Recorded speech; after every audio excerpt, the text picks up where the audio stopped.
Hello, my friend. Today I will tell you another long-forgotten legend. Close your eyes and let the magic transport you to Middle-earth. Our journey begins.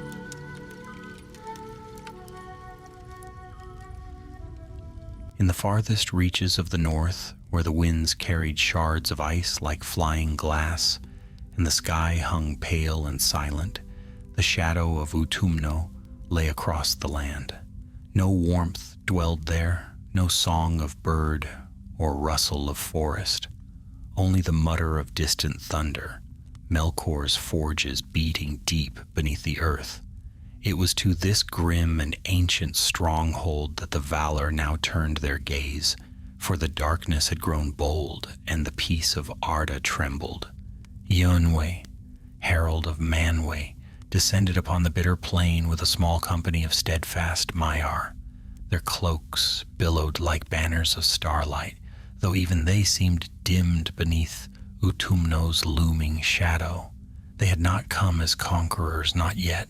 Theirs was the hidden task, to slip into the broken lands before the armies of the Valar marched, to find the unseen paths beneath the fortress, and to weaken the defenses of Melkor from within.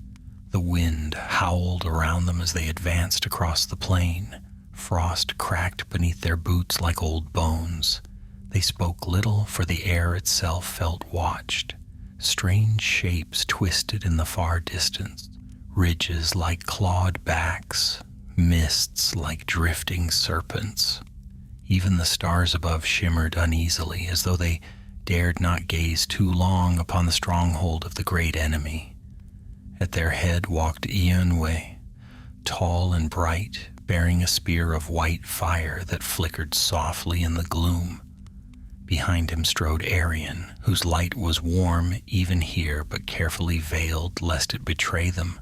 With them traveled 5 more, each skilled in a craft of stealth or warding, though none took ease in such a place. Their mission was perilous. Reach the hidden vents that led into Utumno's lower passages, map the paths, and uncover whatever Melkor prepared in secret before the full assault began. As they drew nearer, the land's corruption grew clearer. Great rents split the earth, exhaling fumes that crawled like living things. The snow lay stained and crusted with ash. Black spires of shattered stone jutted upward at angles no hand of nature would form. And beyond it all, crouched against the mountains, rose Utumno, vast, jagged, and cold as the void. "What new evil awaits us here?"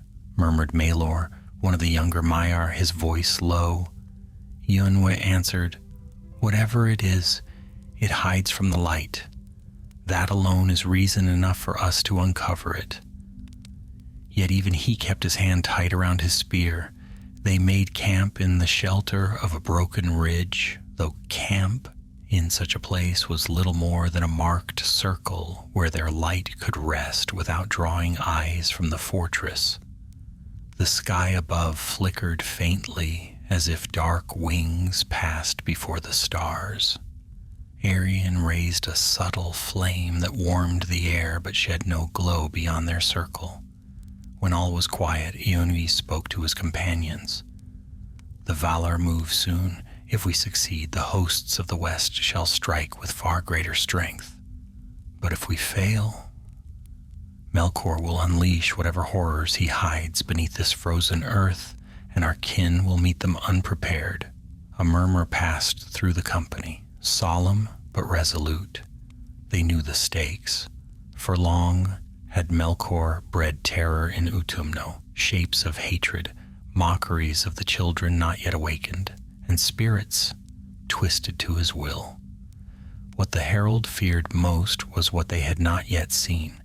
Before they rested, Eönwë sent 2 scouts, Arelor and Anarion, to survey the land's edge. They vanished into the dark folds of rock and ice, moving swiftly and silently. The wind swallowed their steps. Hours passed, snow whispered across the ridge, The mountains moaned with distant echoes. The company waited alert, hands upon their weapons, though they saw no foe.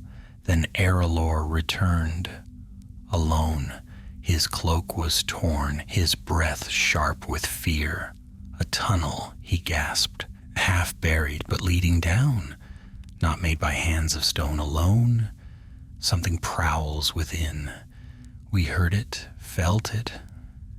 Aneurin went deeper to look, and he faltered. Eonwe stepped close. And what? Erelor swallowed hard. The shadows moved, not shapes, shadows themselves. They swallowed him. A cold silence settled over the company. Arian rose to her feet at once. We must retrieve him.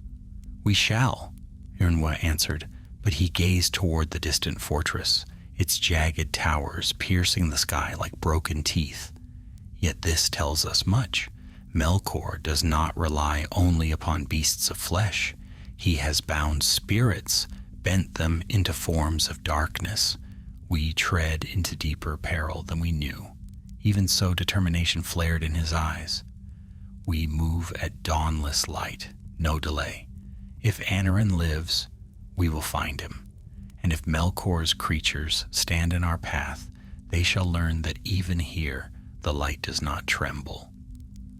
The wind rose once more, carrying the low rumble of something stirring in the depths beneath the earth. Thus began the first steps of their secret venture, 7 against the vastness of Utumno, walking into a darkness that had never known intrusion. The fall of the fortress had yet to begin, but the shadows had already taken their first notice of the coming war. The light of no dawn touched the north, yet the company rose and prepared as though morning had broken. In that land time moved strangely, for Utumno's shadow thickened and thinned, according to Melkor's will, not the turning of the world. Still, the Maiar set their minds to the task, steadying themselves as warriors before a perilous descent. Eonwe led them across the frozen ridge, their steps soft upon the crusted snow. The wind had died, leaving a silence so deep it seemed the world held its breath. Dark clouds hung low, drifting like heavy spirits. Ahead lay the fissure Erelor had described, half concealed by broken ice, as though the land itself had tried to bury it.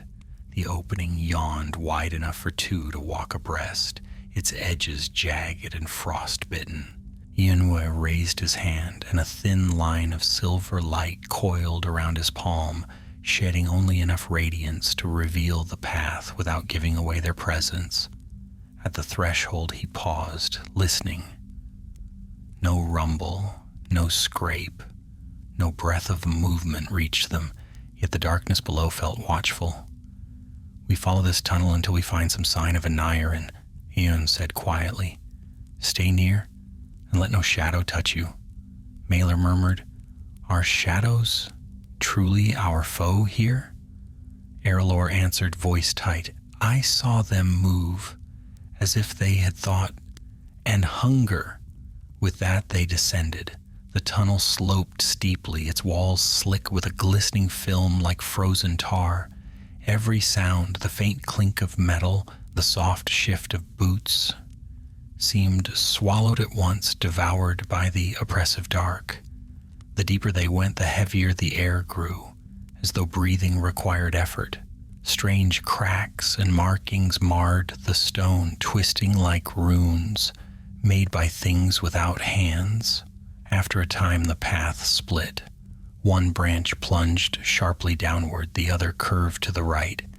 A faint disturbance in the dust lay along the rightward path, a series of light tracks, barely visible even to their sharp eyes. Eonwe knelt and brushed the ground. Aneurin passed this way, but as he spoke, Arian stiffened. Not only he, she whispered. A low tremor shivered beneath their feet, as though something immense shifted far below. Then it faded, leaving the earth still again.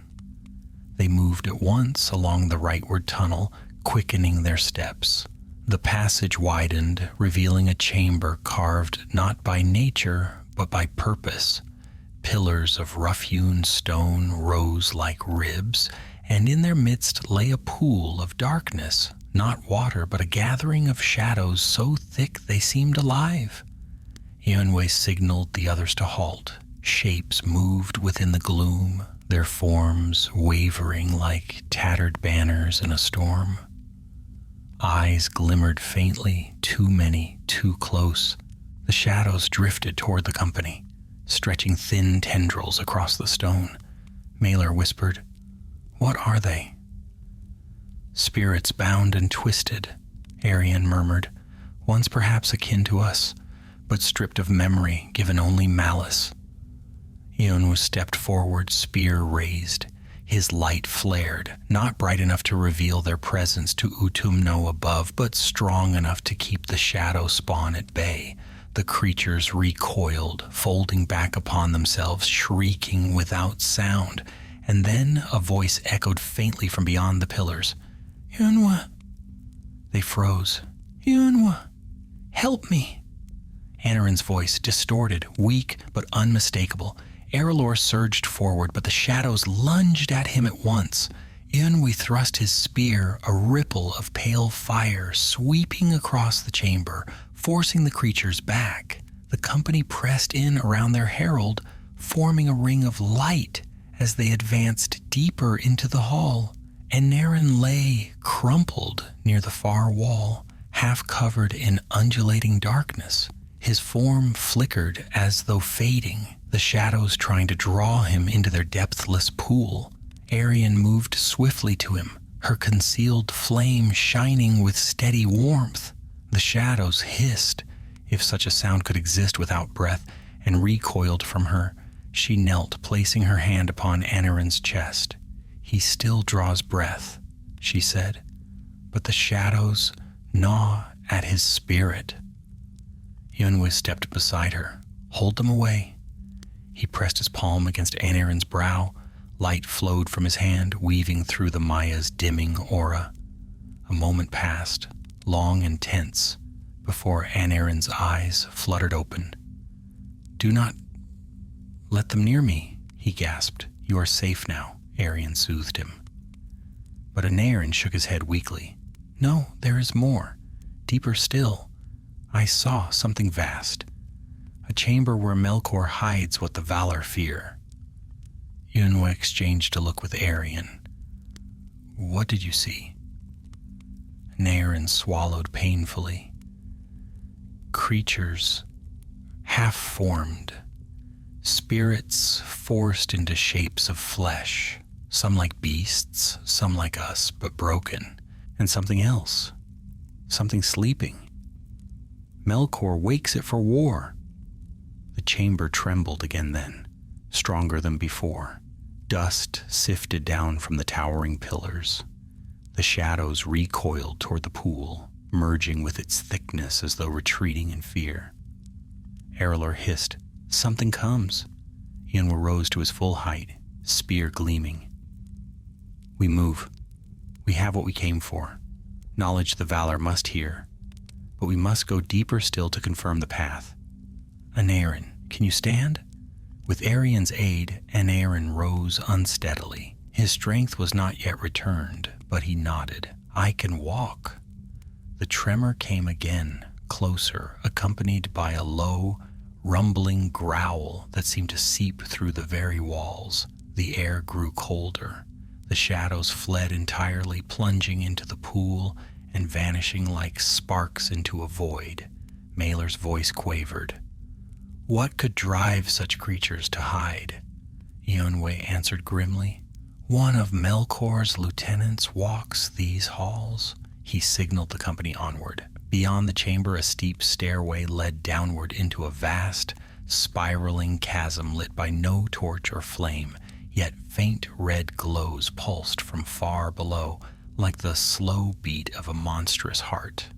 Smoke drifted upward in thin, acrid trails. The stone here bore fresh scars, claw marks that gouged deep. They descended cautiously, each step echoing into the depths. Then came the sound, heavy, dragging footsteps. Slow, intentional. A silhouette emerged far below, tall, twisted, armored in plates that glimmered like dull iron. Its face was masked in darkness, yet two burning coals shone where eyes should have been. A Maya, fallen and corrupted. The creature lifted its head toward them, and its voice rang through the chasm, deep and cold. "You should not have come here, servants of the light." Eonwë lifted his spear. "Stand aside." The lieutenant laughed, a sound like breaking stone. "Melkor knows of your coming. You walk into his hand." The steps quickened. "Retreat," Eonwë ordered. "Back to the upper tunnels." But the lieutenant's presence filled the stair, suffocating, relentless. The company moved swiftly, yet the chasm behind them shook with the creature's approach. And as they fled upward, Anairin whispered through clenched teeth, "This is only the first of Melkor's guardians." Ahead, the tunnel narrowed. Behind, the footsteps grew louder. The company ran, shadows chasing at their heels, as Utumno awakened to their intrusion. The stairway shuddered beneath their feet as the company climbed, the corrupted Maya's footsteps echoing like thunder in the depths below. Dust cascaded from the walls, and the air grew thick with a foul heat that rose from the chasm. Eonwë held the front, urging his companions onward through the narrow corridor that led back into the upper passages. Behind him, Anairin labored, leaning upon Aralor, yet refusing to fall behind. At last they reached the top of the stair. Eon thrust his spear against the stone archway, releasing a thin burst of white fire. The flame flared and then sank into the rock, sealing the entrance with a barrier of shimmering light. It would not hold for long, but even a moment gained was precious. "Move," he commanded. "The lieutenant will break through soon enough." They entered a winding hall carved with runnels that shimmered with frozen black resin. The walls here were ancient, built in the earliest days after Melkor descended into the north. Whispers seemed to cling to the stone, slithering sounds like lingering memories of forgotten dread. The company pressed on, the echoes of their steps carrying down side tunnels like frightened messengers fleeing before disaster. Arian's voice was steady, though her eyes betrayed concern. The tremors grow stronger. Something stirs in the deeper vaults. "Then we must learn what," Eonwë replied, "else the Valar march blind."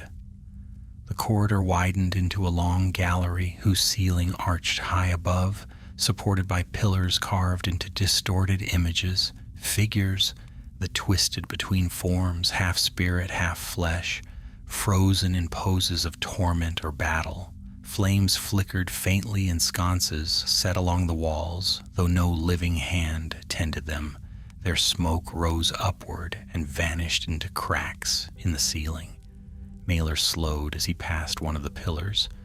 "These carvings, are they new?" he murmured. "They change," Anairin whispered. "I saw them shift before the shadows seized me."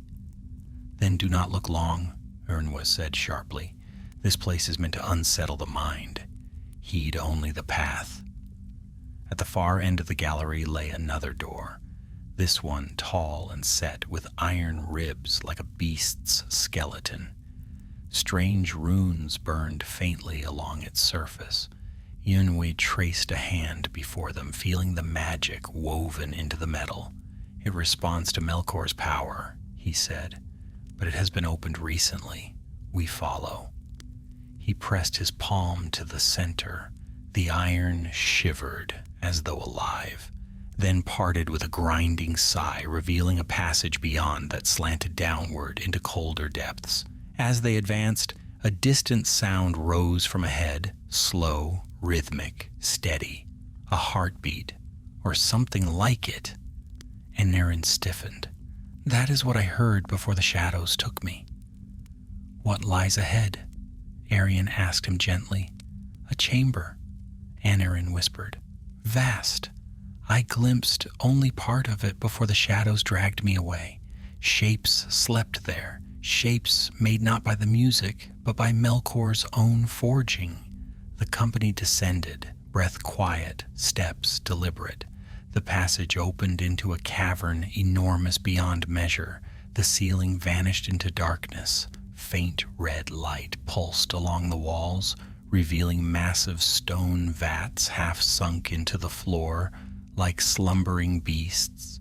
Some were sealed with metal lids, others lay open, revealing thick mists that curled upward like steam from a boiling sea. Unwa's expression darkened. "Melkor's forges," Arian swallowed. "What lies within those vessels?"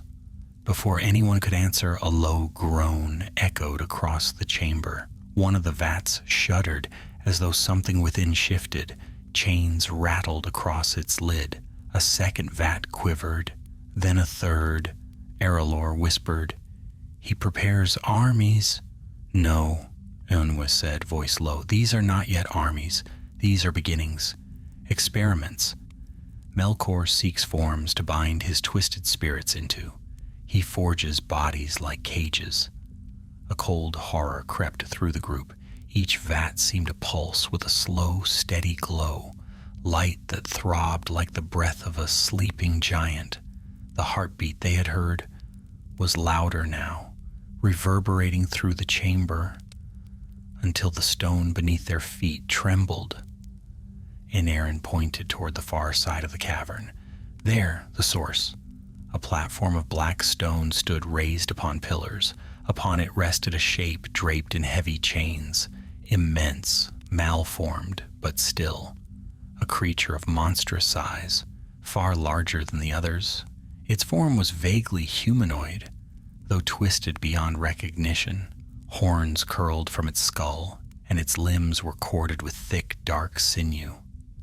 "It slumbers," Malor breathed. "For now," Yonwe answered. "This must be one of Melkor's greatest attempts. A vessel for a spirit of terrible power." Even as he spoke, the cavern trembled again, this time from above. Dust rained down. The echo of the corrupted Maya's footsteps rippled through the tunnel behind them. "He is near," Arian warned. "We cannot allow him to trap us here," Yonwe said. "We will gather what knowledge we can and depart." But before they could move, a deep, guttural sigh rose from the chained creature on the platform. The chains tightened with a metallic groan. Fingers the size of tree roots twitched. A single eye, huge and pale, shuddered open. The company froze. The creature's gaze drifted sleepily across the cavern, unfocused, as though it still lingered between dream and waking. But even in its half-conscious state, its presence pressed upon the air like a rising storm. A faint, rumbling voice escaped its throat, though no words formed, only sound heavy with pain and fury. Malor stepped back. "We must flee." "Not yet," Yonwa murmured. "Wait." The chains shivered, the eyelid drooped. A long breath escaped the creature, rattling through its chest like wind through a ruined hall. It slept again. Yonwa motioned urgently toward a narrow side corridor. "That way, quickly, before either the Guardian or this abomination wakes." They moved, swift and silent, slipping through the shadows of the cavern's edge. As they reached the passage, the tremors from above grew stronger. A crack split the cavern wall, sending shards of stone ringing upon the floor, and then they heard it. an inhuman roar echoing down the main passageway. The lieutenant had broken through. "Hurry," Yunwei commanded. They sprinted down the narrow corridor just as the cavern behind them erupted in noise, chains clattering, stones screaming, something enormous shifting in restless sleep, and over it all the lieutenant's armored steps thundered into the great chamber. The company ran, hearts racing, for Utumno had awakened, and the darkness now hunted in earnest. The passage bent sharply and plunged into a narrow ravine of stone, its walls rising like jagged blades on either side. The roar of the lieutenant echoed behind them, muffled by distance but growing clearer with each step. The company pressed onward, breath steady, feet swift. The air grew colder again, losing the furnace heat of the forges, and soon their breaths misted before them in the gloom. At last the corridor widened, opening into a long, low hall supported by ancient pillars that seemed older than even Utumno itself. Frost clung to the stone in shimmering sheets. The floor was uneven, split by deep cracks that pulsed with faint blue light, as though something beneath the earth sighed with a weary glow. Yunwei halted, raising his hand. "Listen." All obeyed. For a moment only their breathing filled the silence. Then, soft, distant, and unmistakable, came a rhythmic thudding like slow drums beating beneath the rock. Mailer frowned. "Not the lieutenant?" "No," Arian murmured. "This comes from deeper still." Annarin leaned weakly against a pillar, swallowing hard. "I heard that sound once before, when I first entered Utumno's lower paths, before the shadows seized me." "What does it mark?" Erelor asked. "A gate," Annarin whispered, "a great one, and something behind it stirs." Yunwa motioned for them to continue. "We will skirt the sound. We cannot risk passing whatever lies beyond it. Our purpose is not slaughter, but discovery." The hall slanted left, then down a series of cold steps whose edges were sharpened as if cut recently. Strange carvings lined the walls, swirling patterns that shifted when viewed from the corner of the eye. They moved past them quickly, refusing to linger. Beyond the steps, the hallway ended at a narrow stone bridge spanning a deep cleft. Far below, an eerie light glowed, a faint ghostly blue like the last breath of starlight fallen into a pit. Mist drifted upward, curling around the bridge in tendrils. Erelor shivered. "This place feels wrong. All of Utumno is wrong," Maelor murmured. "But this is different." Yunwa approached the bridge, testing the first step with his spear. The stone held. "Cross swiftly and keep your eyes forward. Do not look into the mist." One by one they made their way across, the bridge trembling faintly beneath their feet. Halfway through, a murmuring sound rose from the depths, soft at first, like distant voices whispering secrets, then clearer, stronger. Yunwei hissed, "Do not listen." But the voices pressed upward, seductive and cold. "Come down. Walk the forgotten paths. Rest." Mailer's pace faltered. Arian seized his arm. "Steady!" They moved faster, hearts racing, until at last they stepped onto solid ground on the far side. As the last of them crossed, the whispers died abruptly, swallowed by the chasm. The passage ahead led upward once more, winding around the edge of a vast cavern whose interior lay hidden by curtains of ice-like stone. A faint glow seeped through the cracks. Soon they reached a narrow shelf overlooking an immense expanse. Yunwe peered through a break in the stone curtain, and his eyes widened. Below sprawled a colossal hall, lit by fires that burned without flame. Rows upon rows of pits and troughs lined the floor, where dark shapes moved, twisted figures, some small as goblins, others towering like giants. They dragged chains, carried molten iron, stirred cauldrons of dreadful substance. The air swirled with sparks, smoke, and the clang of hammer strikes. A forge, not the hidden chamber of slumbering experiments, but a living foundry of war. "This," Aralor whispered, "this is his army." "Not yet complete," Yunwe said, "but growing faster than we feared." Arian's face tightened. "The Valor must be warned." "We will warn them," Yun answered, "but we must find a path back to the upper world. These tunnels twist like snares." A sudden clang rang out below, louder, sharper. One of the tall figures raised its head, sniffing the air. Its nostrils flared, then its red eyes snapped upward toward the ledge.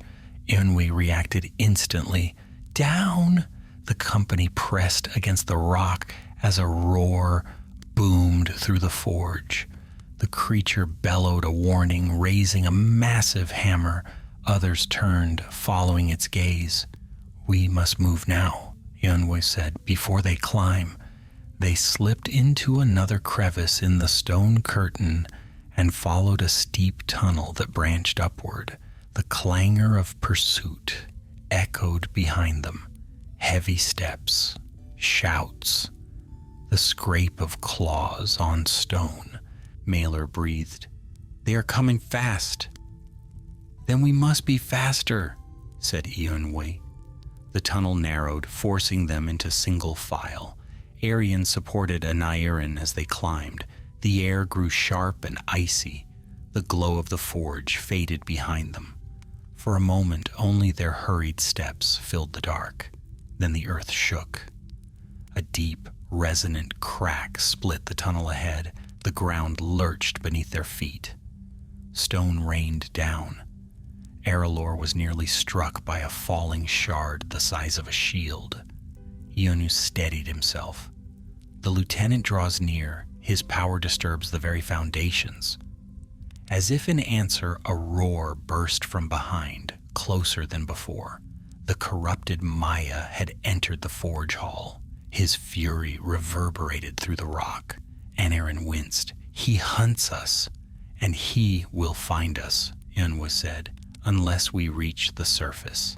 The tunnel forked, one path rising, smooth and sloping, the other jagged, twisting sharply upward between broken stone. Arian asked, "Which way?" Yunwe closed his eyes for a heartbeat, listening. A faint breeze, cold but free of the choking fumes of Utumno, brushed his cheek from the jagged path. "This way," he said, taking the rougher route. "It leads higher." They climbed, pulling themselves over jagged stones. The steps were difficult, but the air grew clearer with each upward stride. Soon the scent of frost replaced the stench of smoke. Behind them, the lieutenant's roar thundered again. The forge creatures screamed and scattered. Something colossal crashed against the tunnel walls. "He is breaking through," Mailer said. Yunwe gripped his spear. "Let him come. We need only reach the next ridge." A faint glow appeared ahead, pale and cold, like the light of distant stars. They quickened their pace. The tunnel widened suddenly, spilling into a cavern whose roof was cracked open to the sky. The wind swept in, biting but welcome. "We are close," Arian said. Yet even as hope stirred, the ground trembled violently. A fissure tore across the cavern floor. From the darkness behind, the lieutenant's voice boomed. "You cannot flee the will of Melkor." Yunwe turned, raising his spear as the corrupted Maya surged into view, armor gleaming with molten reflections, eyes burning like twin coals. "Go," Yunwe ordered the others. "Reach the ridge. I will hold him here." Arian's eyes blazed. "You cannot face him alone." "I will not fall," Yunwe said, "but our mission must not fail. Go." The company hesitated only a heartbeat. then obeyed, racing toward the narrow exit where starlight glimmered. Yunhui stepped forward, planting his spear firmly as the lieutenant advanced with a roar that shook the cavern. Above them, the cold sky waited, and the fate of their mission balanced on the clash soon to come. The cavern trembled as Eunwoo stepped forward, his spear's white flame flickering in the frigid air. Before him, the corrupted Maya loomed, towering in iron plates marred by cracks that glowed faintly with inner fire. Its breath steamed like smoke from a forge, and every stride made the stone beneath its feet groan and split. "You cannot stand against me, Herald," the creature rumbled, voice like molten rock rolling through a canyon. "You walk alone now. Your companions flee into the cold to die." Hyun did not retreat. They flee toward freedom. You stand in the way of nothing but your own ruin. The lieutenant roared, raising a massive blade of blackened steel fashioned in cruel, jagged angles. The air around it dimmed, as if recoiling from its touch. With a sweep that could shatter bone and stone alike, the corrupted Maya brought the blade down. Eunwoo leapt aside. The weapon struck the cavern floor with a thunderous crack, sending shards of stone skittering through the chamber. Eunwoo countered with a swift thrust of his spear, its white flame searing across the creature's armored side. Sparks erupted, and the lieutenant staggered back with a growl of pain. "Light cuts deeper than you remember," Eunwoo said. The corrupted Maya snarled and swung again, this time with a wide, sweeping arc meant to slice through both stone and herald. Eunwoo met it with a barrier of shimmering light, his free hand raised. The blow struck the barrier with a deafening crash, sending shock waves through the cavern. Cracks spidered up the walls, but the barrier held. For a moment, the lieutenant pressed harder, its strength immense. The light began to distort beneath the pressure. Eunwoo gritted his teeth, forced to step back as the floor shook beneath them. Far behind him, the rest of the company reached the narrow exit leading to the upper ridge. Arian paused only once, glancing back at the clash through the veil of dust and smoke. "Eunwoo," she whispered. "Keep moving," Aralor urged, pulling Anarin forward. The corridor beyond sloped sharply upward, etched with ancient fractures and coated in thick frost. They rushed through it, the cold biting into their cloaks, but the sound of war still echoed behind them. Eunwoo finally broke away from the lieutenant's assault, letting the barrier collapse in a burst of shining fragments. He moved with the speed of the wind that circled Tenikatil, striking low, then high, then spinning aside before the great blade could catch him. Sparks flew in showers. The cavern glowed with flashes of clashing light and shadow. The corrupted Maya bellowed, "You delay the inevitable."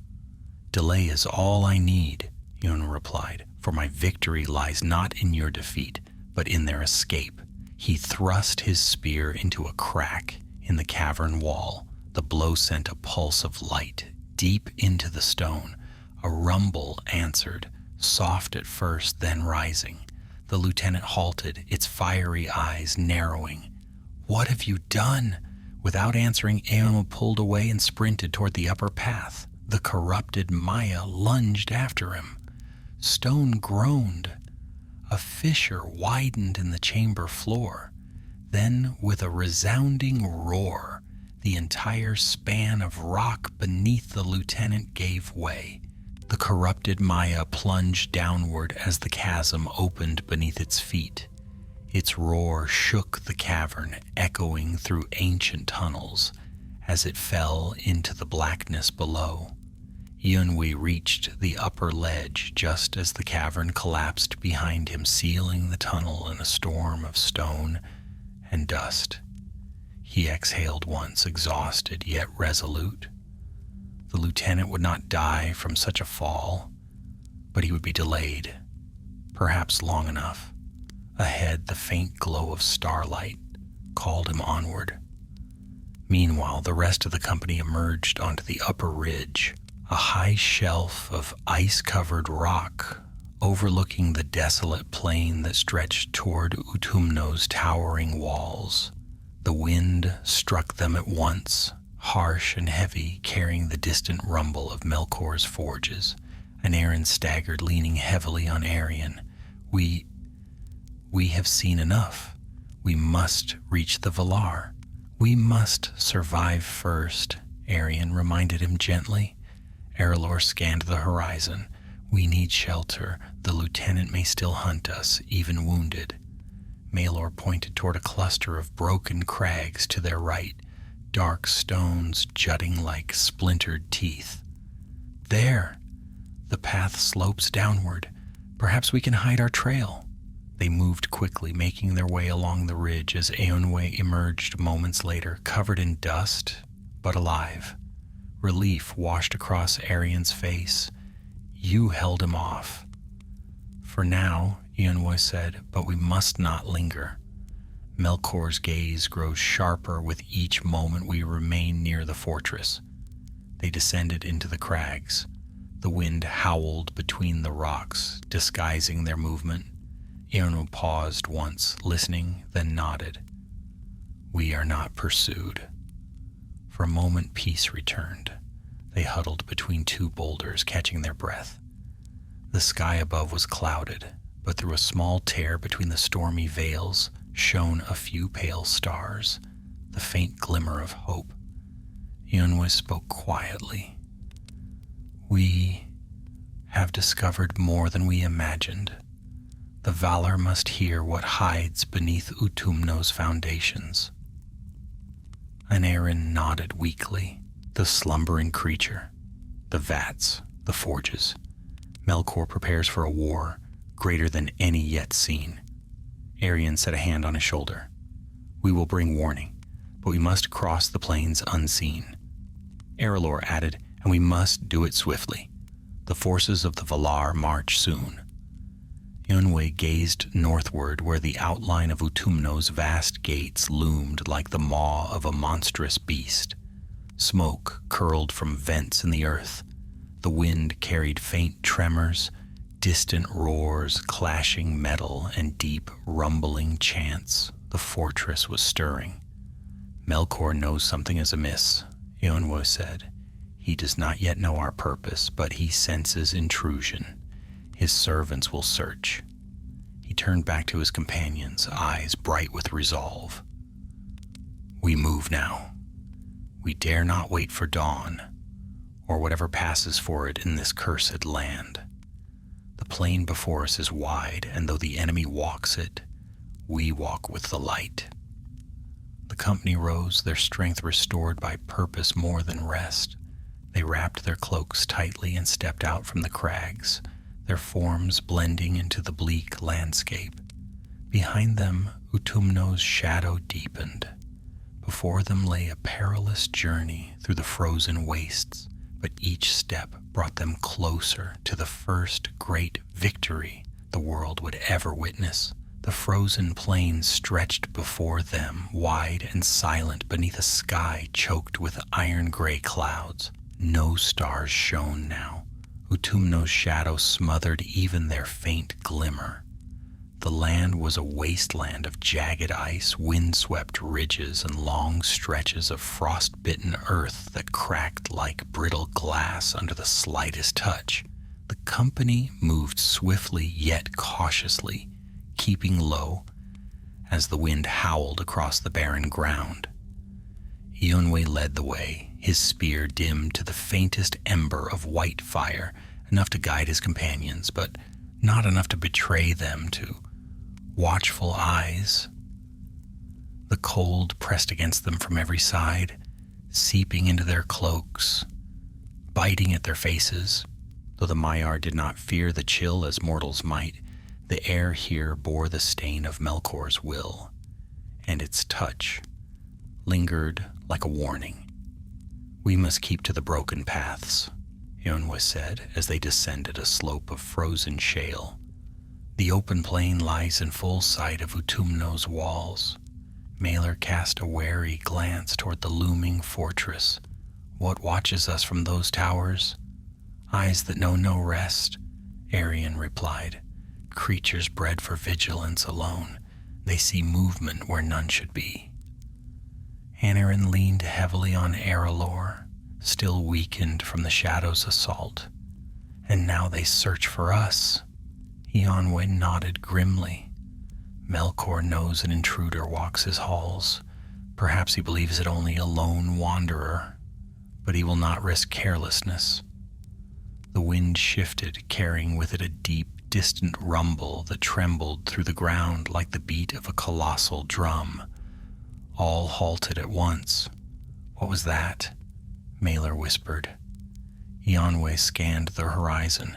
"The forges awaken. Melkor stirs his legions. He prepares for war." "But not yet for the valor," Arian said softly. "He prepares because he fears he has been seen." Eonwe did not deny it. They pressed forward, weaving between ridges of stone and ice. The land rose and fell like a sea frozen mid-storm. Sharp crags offered shelter from the wind, and shallow canyons carved by ancient glaciers provided concealment from the towers of Utumno. Still, the company moved quickly, for every moment spent in the north risked discovery. After some time, they came upon a gully, deep, narrow, and half-filled with drifting snow. Eonwe motioned the group inside. The walls rose high around them, muting the wind and muffling their steps. Yet as they walked, faint markings became visible upon the stone, scratches, gouges, and strange runes, burned by some long-ago flame. Arelor ran a hand across the rock. "These are not natural." "No," Eonwe said. "This place was once a hunting route for Melkor's beasts." Aneurin stiffened. "Do they still walk it?" Eonwe answered with silence and a quickened pace. The gully curved sharply. A moment later, the company halted again. Ahead, frozen shapes lay scattered across the snow, shattered bones, twisted limbs, fragments of armor blackened by fire. Whatever had died here had died violently. Arian knelt beside one of the remnants, brushing snow away. "These are not orcs," she said. "These are beings of spirit flesh, like the lieutenant." "Servants of Melkor," Eonwe murmured, cast aside after failure. Malor frowned. "What could have slain them? Their wounds are torn, yet charred with heat." Eonwe rose, his expression grim. Something Melkor could not control. No more was said. They hurried through the gully, the silence weighing heavy as knowledge of unseen threats deepened. As they neared the far end, a sudden sound broke the quiet, a faint crunch of snow behind them. All turned. Something moved. At the mouth of the gully, half hidden by drifting frost, a hunched silhouette, gaunt and twisted, crawled along the ridge. Its limbs were long and uneven, like those of a creature still unfinished. Snow clung to its skin, which was pale as old ash. Its eyes, sunken deep in its skull, flickered with dim red sparks. Arian drew a sharp breath. One of Melkor's early forgeries. A malformed creature, neither fully spirit nor fully flesh. A failed attempt at life. The thing sniffed the air, head twitching. A low croak escaped its throat, broken and raw. It crawled closer, its claws scraping the stone. Eonwe raised his hand, ready to drive it back, but Aneurin stepped forward weakly, eyes full of sorrow. "It is lost," Aneurin whispered. "It was never meant to live, yet it tries to." The creature froze, head shifting toward Aneurin's voice. For a brief moment, its dull eyes flickered with something like recognition. Not of identity, but of light, distant and long forgotten. Then a second shape appeared upon the ridge, larger, stronger, bearing jagged bone protrusions along its spine. This one snarled, bearing rows of crooked fangs, and a third and a fourth. Aralor hissed, "They hunt in packs." Yunwei stepped between his company and the creatures. "Stand ready." The twisted beings crept downward, drawn by the warmth of living spirits. Their movements were restless, jerking as though their limbs strained against shapes they were never meant to hold. The lead creature snarled and lunged. Yunwei struck with the butt of his spear, a burst of white light flaring outward. The creature reeled back, shrieking, smoke rising from its skin where the light had touched. The others hesitated but did not flee. "They do not know fear," Arian warned. "They only feel hunger. Then we give them reason to turn aside," Eonwë said. He swept his spear in a wide arc, releasing a wave of shimmering radiance. It swept down the gully, striking the creatures with a force like a winter gale. They tumbled back, howling, claws scraping stone. Some fled into crevices. Others collapsed, curling inward as though retreating from pain. Yet even as the gully fell silent, a distant, chilling roar rose from behind the ridge, deep, furious, unmistakable. Malor whispered, "The lieutenant." Ernwë nodded. "He climbs from the depths faster than I hoped." "We must not fight him," Arian said, gripping Aneurin tighter. "Not alone, not wounded." "No," said Eonwë. "We run." The group surged forward, emerging from the gully into a vast expanse of broken ice. The wind roared, carrying the lieutenant's rage. Behind them, shadows moved along the ridge, some fleeing from the light, others drawn toward it. Eonwë urged his company onward. "The plains are dangerous, but the valor wait beyond the north. If we reach the far ridges before the lieutenant does, we live." Arian glanced back once. The distant outline of Utumno loomed like a storm on the horizon, its towers wreathed in smoke, its gates glowing faintly with red fire.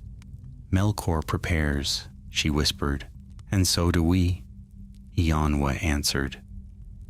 With renewed determination, the company crossed the frozen waste, leaving behind the shattered experiments of darker depths and the echoing roar of pursuit. The sky above rumbled as ancient powers gathered, and the land trembled with the promise of war. The first light of hope was still far away, but their steps carried them toward it. Cold wind swept across the wide northern waste, sharp as knives and restless as a hunted beast. The company pressed onward, their cloaks whipping behind them as they crossed a plain broken by deep fissures and scattered mounds of ancient ice. The air tasted of metal and storm, and every gust carried with it distant tremors from Utumno, rumblings like the growl of some slumbering titan roused at last. Enwë led them swiftly between jagged formations that jutted from the ground like frozen waves. The lieutenant's roar still echoed somewhere behind them, rolling through the land like thunder. It did not grow fainter.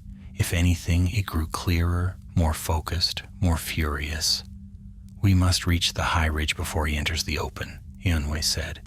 "Once he has a clear view of the plains, he will see us." Aralor pushed forward, half dragging Aneurin. "Do we know how far?" "Not far," Arian answered. "The land rises ahead. Beyond the ridge, the plain descends toward the northern marches, where the Valar gather their strength." Malor whispered, "Then hope lies just beyond sight." "Hope does," Enwë replied gravely, "but so does danger. This land hides more than Melkor's patrols." They traveled in silence for a time, the crunch of frost beneath their boots mingling with the restless sigh of the wind. Strange shapes drifted across the sky, shadows of clouds that seemed too swift, too sharp-edged, too watchful. Once, Eunwoo halted so abruptly that the others nearly collided with him. "What is it?" Arian asked. Eunwoo pointed toward a nearby rise. "Tracks." They approached cautiously. Deep prints marked the snow, large, clawed, and spaced with predatory precision. The tracks trailed across the plain, circling, weaving, doubling back upon themselves as though the creature sought something. Or someone. Anarin's voice trembled. "This is not the lieutenant." "No," Eunwoo agreed. "This is something else." Mailer knelt beside one of the tracks. "A beast?" "Perhaps once," Eunwoo said, "but Melkor's touch twists all it binds. Do not assume it knows the nature of mercy." Aralor looked toward the horizon. "We cannot tarry. If both beast and lieutenant hunt us, then we must keep ahead of them." They resumed their pace, weaving between hills of frozen ash. The sky dimmed further, though no night approached. Rather, a spreading gloom crawled from the north, a veil of shadow cast by Utumno. It felt as though the fortress reached out with its darkness, stretching its claws to find those who fled its wrath. Before long, the land sloped upward. The ridge rose like a great spine of cracked stone, its sides steep but climbable. Beyond it lay the faint promise of freedom. "We ascend here," Eunwoo said. The climb was grueling. The stones were slick with frost, the wind strong enough to unbalance them, and the slope steeper than it had appeared from below. Yet the company pressed on, gripping crevices and pulling themselves upward. Halfway to the top, a shrill cry pierced the air. Arian froze. "Above us!" A shadow swept across the ridge, swift and long. A creature of wing and sinew descended in a tight circle, an abomination shaped like a bat, yet far larger, with a skeletal frame wrapped in leathery skin and talons like hooked spears. Mailer gasped. "A sky hunter!" Eunwoo shouted. "Hold to the stone! Do not let it tear you from the cliff!" The beast swooped, screeching. Its wings beat with a roar like tearing cloth. Eunwoo thrust his spear upward, unleashing a flash of white fire. The creature shrieked and veered aside, but it circled again almost instantly, enraged. Arian shielded Anarin with her body as Aralor pressed himself against the rock. The creature dove again. Eunwoo braced himself, spear at the ready, but before he could strike, the beast suddenly jerked mid-flight, wings trembling. A distant roar erupted across the plain. The lieutenant. The sky hunter hesitated, screeching toward the sound. Then it turned sharply and swept back into the gloom, beating its wings in panicked haste. Mailer blinked. "Did it flee?" "No," Eunwoo said. "It submits. Melkor's lieutenant calls and his servants answer." This revelation spurred them faster. The top of the ridge drew near at last. Aralor climbed first, then Maelor, then Arian, and Anarin. Eunwoo followed, leaping the final span, and there they paused, breath short, for the view before them stretched vast and bleak. On the far side of the ridge, the land sloped downward into a great vale filled with drifting snow and ridged ice. Far across the plain, faint glimmers of distant light shone, subtle, steady, pure. "The Valar," Arian breathed. "Their fires burn on the horizon." "We are close," Eunwoo said. But their relief was short-lived. A resonant crack split the ridge beneath them. Frost broke apart, snow cascaded down the slope, and from the far left of the ridge the massive form of the lieutenant emerged, armor scorched and cracked from his fall, eyes blazing with renewed fury. He had climbed faster than any guessed possible. His voice bellowed across the heights. "Herald of man!" Eunwoo spun. "Run!" The company launched down the far slope, racing through the snow. Behind them, the lieutenant charged along the ridge, each step sending tremors through the ground. The slope grew steeper. Arelor slid, catching Anarin's arm to keep him upright. Maelor stumbled but regained his balance. Arion moved swiftly despite the treacherous terrain. Eonwe remained closest to the ridge, eyes fixed on the towering form above.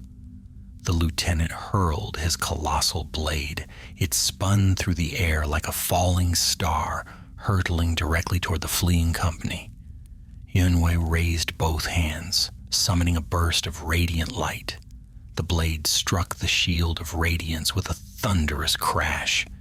The impact exploded into shards of light and shadow. The blade flew aside and buried itself deep in the snow.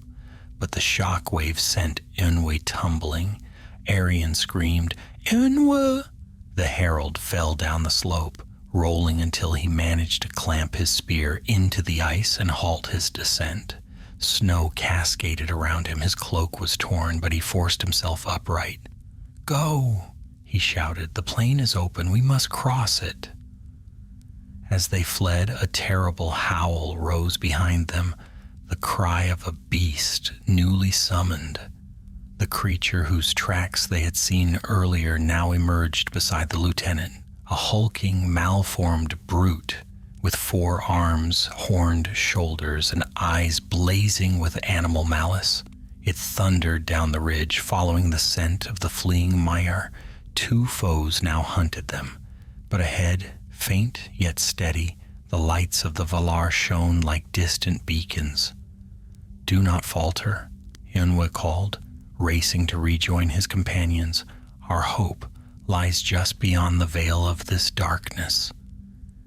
And with the shadow of Utumno at their backs, the company sprinted across the frozen plain toward the first promise of salvation. The company raced across the wide snow-laden hollow, their feet pounding the frozen ground as the breath of their pursuers thundered behind them. The plain was open now, unbroken by ridge or ravine that might conceal them. Only the distant shimmer of the Valar's watchfires glowed ahead, pale lights quivering upon the far horizon, like stars fallen low to guide the weary. The wind howled, carrying the roar of the corrupted Maya and the guttural cries of the great horned beast beside him. The ground trembled under their advance. Eonwe glanced back and saw the lieutenant descending the ridge with terrifying speed, each stride devouring the distance, each breath a plume of steaming wrath. "Faster!" he called, though he knew his companions already gave their every strength. Snow whipped around them in swirling ghosts. Arelor and Maelor supported Anarin between them, while Arion ran ahead, clearing the way with swift precision. Yet even as they pushed themselves, the beast's snarling grew louder. It was gaining ground with unnerving speed, its 4 arms digging into the snow to propel its massive body forward in great lunges. Maelor gasped, "It will reach us." "Not if I hinder it," Eonwe answered. He whirled, planting his feet firmly in the snow. A wave of white flame burst from his spear, racing across the plain in a blazing arc.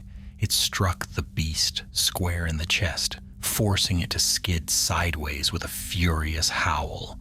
Steam rose from its scorched hide, but it did not fall. Even wounded, it surged up again, more enraged than before. Eonwe grimaced.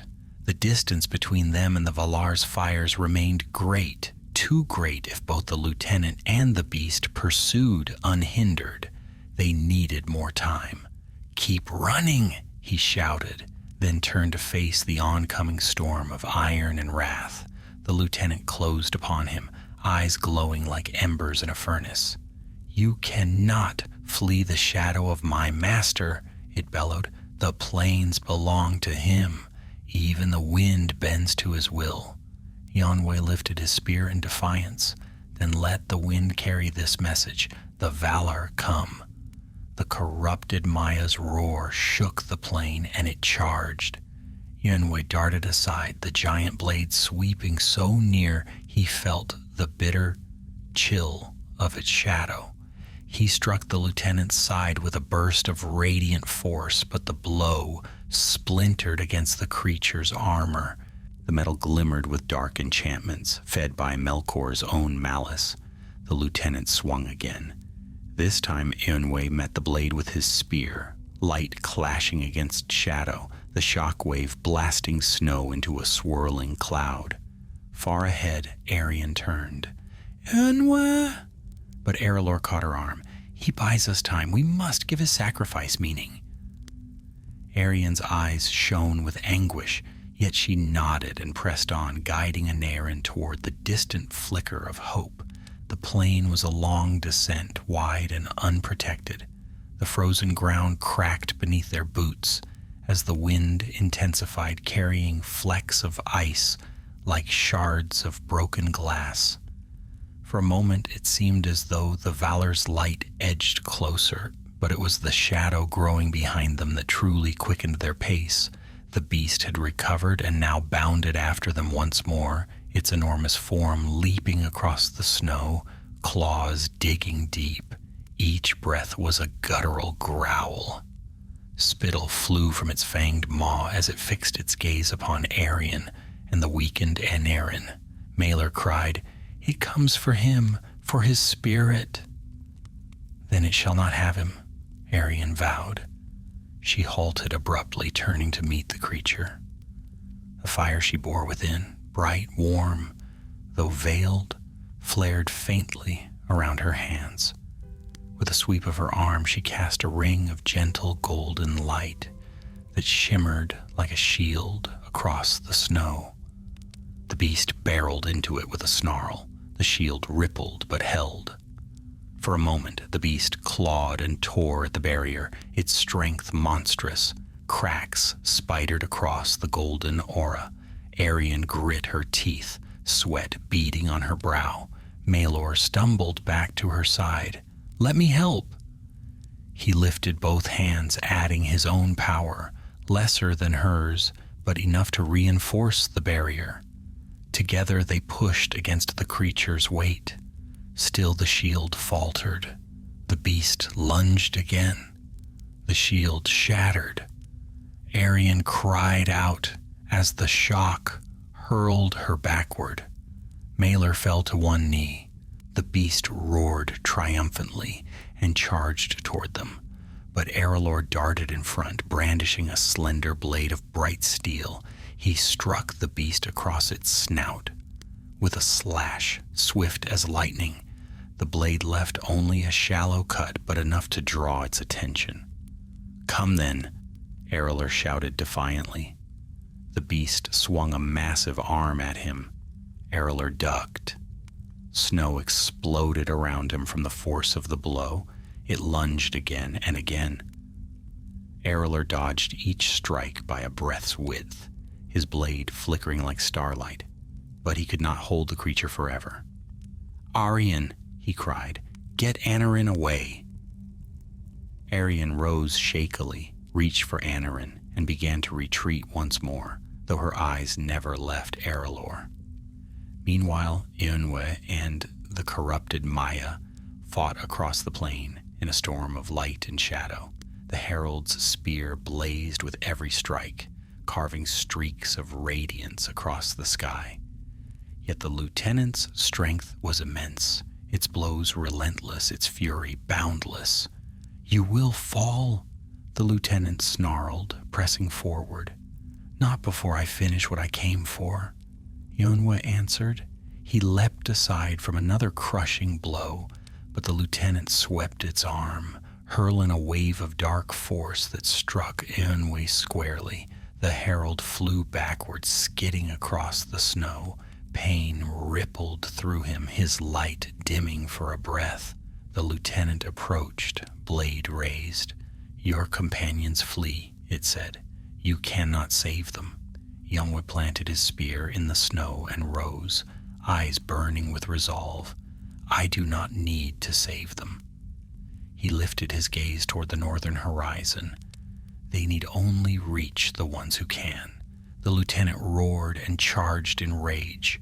Ianwe braced himself, but just as the great blade descended, a sound split the heavens, a horn, clear, vast, and mighty. The very air shuddered beneath its call. The lieutenant froze. Ianwe smiled. The Valar have come. Far across the plain, the lights upon the horizon flared brighter, no longer faint glimmers, but blazing pillars of fire and starlight. The ground shook as countless forms moved beyond sight, the great host of the west advancing at last. And for the first time since the journey began, hope lifted the hearts of the fleeing company. Arelor held the beast at bay. Arien shielded Anirin. Maelor stood ready despite his fear. And Ianwe faced the lieutenant once more, renewed strength flowing through him like dawn, returning after an endless night. The war for Utumno was about to begin. The horn blast rolled across the plains like a wave of thunder, breaking upon distant shores. Snow leapt from the ground in swirling bursts, and the clouds overhead trembled as though the call had stirred even the heavens. For a heartbeat, all things paused. Wind, beast, lieutenant, and even the wounded breath of the plain itself. Ianwe stood tall, spear brightening in a grasp. The corrupted Maya's blazing eyes flickered, confusion warring with fury. It turned its head toward the north, where the once distant lights now rose like fires on the edge of the world. Lines of radiance, straight and unbroken, pierced the gloom, marching toward the frozen lands with the steadiness of fate itself. The host of the Valar was coming, and the shadow of Utumno would tremble before it. Yet the company was not yet safe. The horned beast still thundered across the snow, its breath steaming in wild gusts as it struck again at Arelor. The brave Maya rolled aside, blades singing as it scraped the creature's hide, but his strength waned. The beast lunged with renewed desperation, driven by instincts of fear, malice, and the lieutenant's will. "Hold fast, Arelor," Arien cried. "I hold only because it allows me to," he shouted back, dodging another sweeping blow. Arien reached Anirin, who tottered but managed to stay upright. Together they began to retreat once more towards the distant glow. Maelor moved at their side, glancing repeatedly over his shoulder. "Can Arelor stand against it alone?" Maelor whispered. "He must," Arien said, though her voice trembled, "until Ianwe can break free." Ianwe and the corrupted Maya clashed once more, their battle fierce and unyielding. The herald struck with renewed vigor, his spear emitting bursts of white fire that pushed the lieutenant back step by thunderous step. Bolts of radiant force shattered the frost beneath them. The lieutenant answered with blows mighty enough to split boulders, its roars shaking the air. "You grow weaker, herald," the creature bellowed. Ianwe's eyes flashed. "Yet you falter." For indeed the lieutenant's strength had been diminished by its fall in the cavern's depths and the long chase across the plains. Cracks had formed across its armor, leaking wisps of dark steam. Still it fought relentlessly, driven by Melkor's command. Another clash. Sparks erupted. The lieutenant swung its blade low, aiming to sweep Ianwe from his feet. Ianwe leapt upward, landing lightly on the flat of the weapon, and propelled himself forward. His spear thrust toward the creature's helm. The lieutenant twisted, the blow scraping its brow but failing to pierce. With a roar, it seized Ianwe by the arm and hurled him across the snow. Ianwe crashed into the ground, rolling through frost and shadow. He staggered to his feet, breath ragged but spirit undimmed.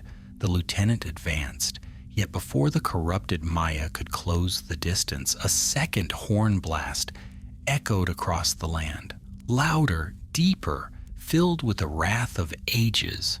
A tremor rolled through the plain. A line of brilliant flame erupted along the horizon. The lieutenant hissed and took a step back.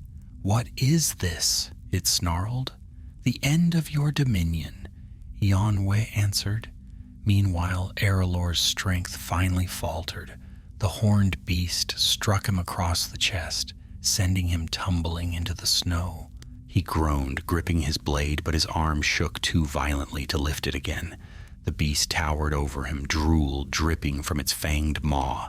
Its breath came in hot, furious bursts. It raised one massive arm to deliver the killing blow. "No!" Arian cried. She flung her hand forward. A burst of warm, golden fire streaked across the snow like a comet. It struck the beast square in the face. The creature recoiled, howling, clutching its scorched eyes. Erelor seized the moment. With a cry of effort, he lunged upward and dragged his blade across the beast's throat. It was not enough to kill it, but it staggered backward, roaring in pain. Malor rushed forward, helping Erelor rise. "You still live," Malor breathed.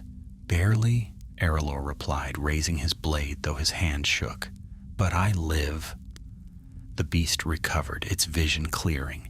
Rage overtook its pain. Dropping to all fours, it charged with renewed fury. Arian stepped in front of Malor and Erelor, light gathering around her palms. "Together," she said. The three Maiar stood side by side. As the beast lunged, they unleashed a unified blast of radiant force. Light crashed into the creature like a storm unleashed from the sky. It howled, its momentum broken, and skidded across the ice.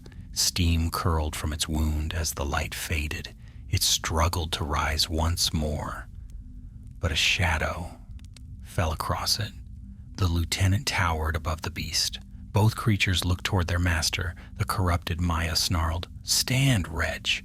Melkor commands." But the beast, shaken by pain and the shockwaves of distant horns, hesitated. Its fear warred with its instincts. Ianwe approached, spear raised. His cloak was torn, his light flickering, but his stance remained unwavering. "You will not reach them," he said. The lieutenant turned toward him. "You cannot defeat me." "Perhaps not," Ianwe replied, "but you fail all the same." Because across the plain, the light of the Valar grew brighter, so bright the shadows bent away as though recoiling in fear. The earth trembled beneath the weight of their approach, and from beyond the veil of swirling snow came the rumble of countless feet. Giant, glorious, and unstoppable, the lieutenant roared in fury. "Melkor will crush them." Ianwe lifted his spear, its tip blazing white. "Then let him come." The corrupted Maya raised its blade. The beast snarled. The storm wind howled across the plain. And then, at last, the dark horizon burst with pillars of flame and starlight as the host of the Valar marched forth, breaking the final veil of shadow that guarded Utumno. The first great battle of light and darkness had arrived. The plain shook as though awakening from an age-long sleep. Light, true light, unclouded and untainted, swept across the frozen land in waves as the host of the Valar advanced. Their banners streamed like living fire, their spears shone like fallen stars, and their footsteps resounded as thunder rolling from one end of the world to the other. The lieutenant staggered back, momentarily blinded. Its armor flickered, the dark runes carved upon it writhing in agitation. The beast beside it cowered, lowering its head with a whimper. Even twisted as it was, the creature felt the ancient terror of the luminous powers it had never been meant to behold. Eonwe stood between his companions and their foes, spear lifted high. The flame at its tip now burned bright and steady. Strength returned to him, renewed not only by his own spirit, but by the approach of the powers whom he served. "Stand firm," he told Arion, Erelor, Maelor, and Aneurin. "Do not look upon the host in fear, for these are our kindred." Arion's eyes glittered with hope. Then at last the end of this shadow draws near. The corrupted Maya roared, tearing its blade free of the snow. "You think yourselves saved? Fools! You have only led the Valor to their doom. Your master is not as mighty as he would have Arda believe," Eonwe answered. "He cowers behind walls and engines of torment. The light comes for him now." With a scream that split the air, the lieutenant hurled itself at Eonwe, blade raised. Eonwe met the blow, spear ringing against black metal. But now the power behind the herald's strike was greater, kindled by the rising force that swept across the plain. The beast lunged again, driven to frenzy by the light it feared and the command it could not disobey. Arion, Erelor, and Maelor braced themselves. Aneurin, though barely standing, raised his hand and summoned what little strength remained within him. Once more light and shadow clashed. Across the plain the host of the Valor advanced. Orome rode at their forefront upon Nahar, his steed shining like silver flame. His horn, Valaroma, still echoed across the land, its call stirring even the cold roots of the mountains. Beside him marched Tolkas, golden-haired, broad-shouldered, and laughing as the battle light kindled in his eyes. The earth trembled with each stride he took.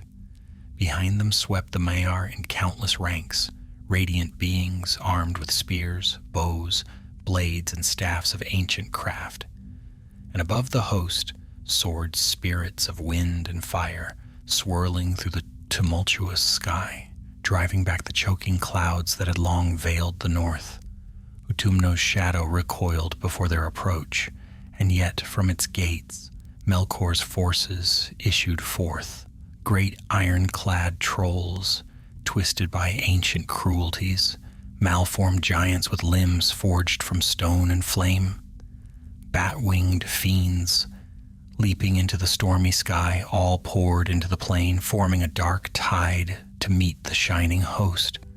But the Valor did not falter, their light carved paths through the advancing darkness. And beneath that breaking storm of war, Eonwe and the lieutenant battled on. The corrupted Maya's blows came faster now, born from desperation, sharpened by rage. Sparks burst with every strike. Eonwe parried one blow, then another, then darted aside as the beast lunged for him once more. Erelor and Maelor rushed in, slashing at the beast's flanks. Their blades left bright cuts upon its hide, but the creature only screamed louder, fury overpowering pain. And Naren collapsed to one knee, drained. Arion knelt beside him, shielding him from stray blows as the battle surged around them. "Eonwe cannot hold them alone," Erelor warned. "He will not," Arion said, eyes fixed upon the northern horizon. "Help comes." As though in answer, a surge of brilliant light swept across the plain. It washed over the lieutenant, whose armor sizzled and spat dark smoke. It struck the beast, which cowered and whimpered, torn between instinct and command. Eonwe pushed forward, driving his spear hard into the lieutenant's breastplate. The corrupted Maya staggered back, roaring in pain. "No more," Eonwe said. "Your hunt ends here." The lieutenant struggled upright. "Melkor will consume you all." With a final burst of fury, it charged. Before Eonwe could respond, the ground between them erupted.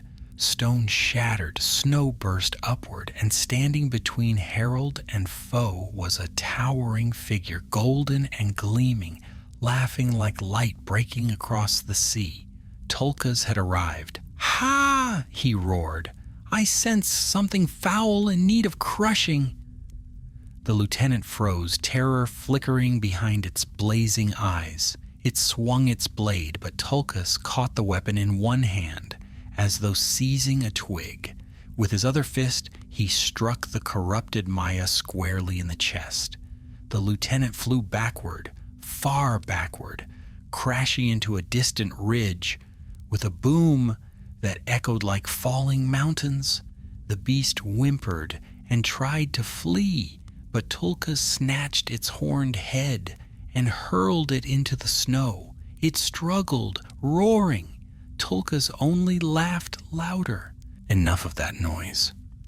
He planted a massive foot upon the creature's back, pinning it as though it were no more than a troublesome hound. Eonway strode forward, relief softening the lines of battle strain. "Your timing is precise as always." "I smelled trouble," Tolkas said with a grin, "and trouble rarely escapes me." Arion and Malor hurried to Eonway's side, helping Anairin to his feet. Erelor lowered his blade at last, panting. "What now?" Malor asked. "More enemies will come." Eonway turned toward the advancing host.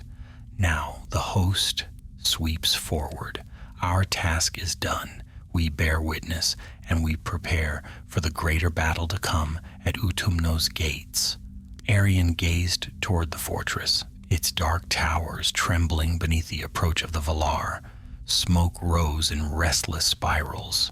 Deep rumblings echoed from within as though the ancient pits sensed doom. "Melkor stirs," she whispered. "He will not fall without a struggle." "No," Eonway agreed, "but fall he shall." The sky split with another blast of Orome's horn. The plain erupted with war cries of the Valar, and the mighty advance pressed onward, sweeping away the servants of darkness. The fall of Utumno had begun. The ground shook beneath the tread of the Valar's host as it surged across the plain. Snow spiraled into the air, driven upward by the advance of countless radiant forms. Their light rolled forward like a rising tide, pushing back the choking shadows that had long enshrouded the north.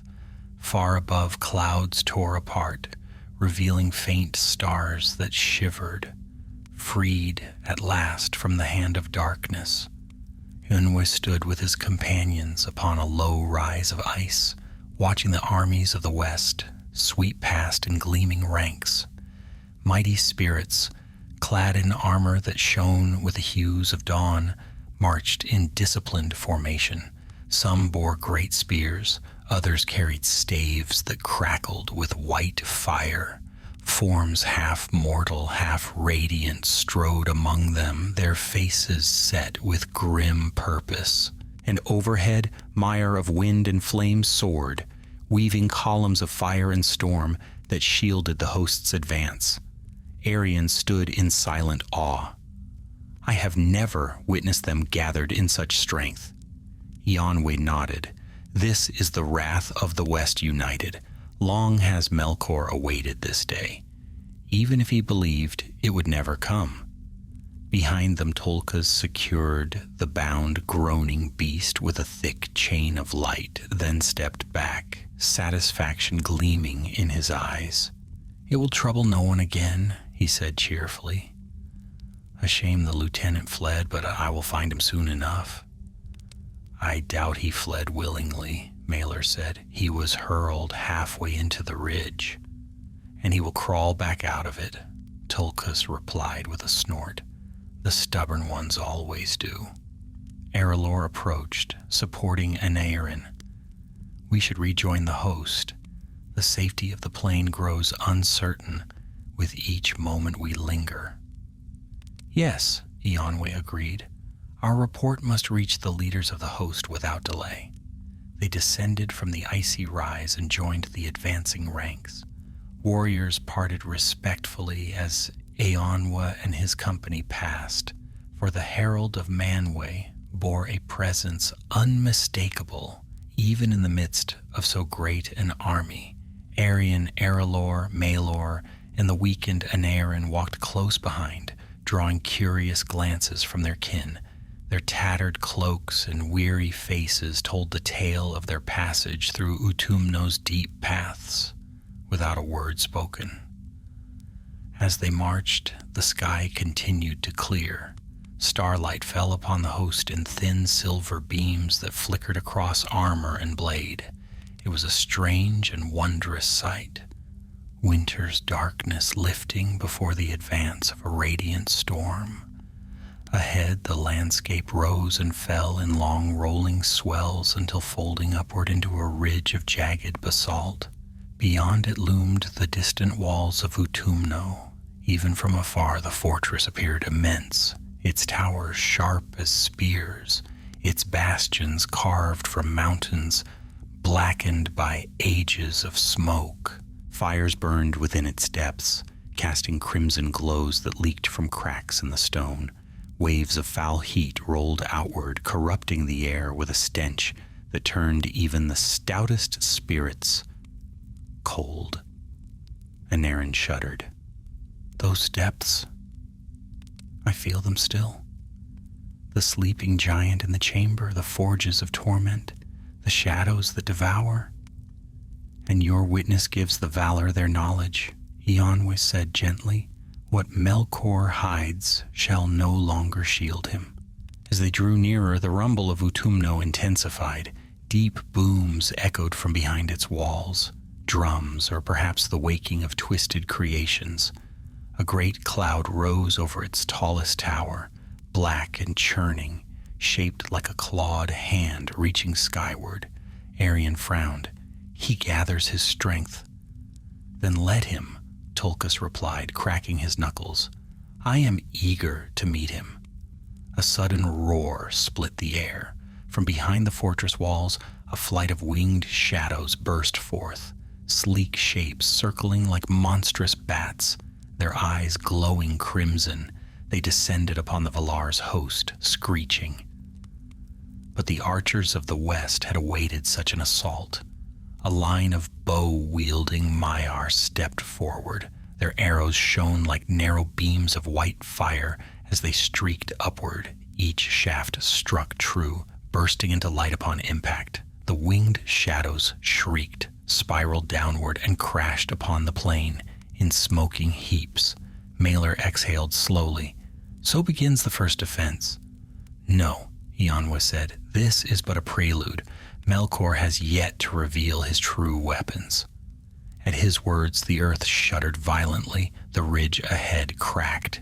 A deep fissure split across the plain, glowing red at its depths. From within rose a monstrous roar that shook even the host of the Valar. The plains erupted. Great iron beasts lurched upward from the earth.